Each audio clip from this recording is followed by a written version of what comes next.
In this video, I'm going to be showing you how to see the Wi-Fi password on an Android phone. We're using the Google Pixel 6 currently. This is what you're going to do. This is very important if you try want to share the Wi-Fi password to someone else if they want to have access to the Wi-Fi. So go to settings and then you should see the option of network and internet. Okay. Then you see the Wi-Fi connected is this one right here.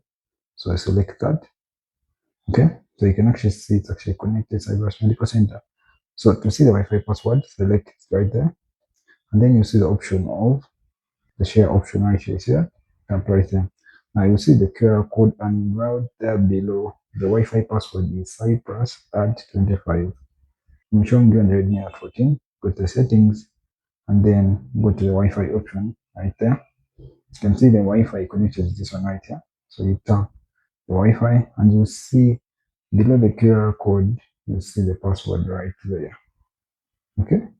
So you can do the same on your phone and you see the Wi-Fi password. Subscribe if you prefer any such content.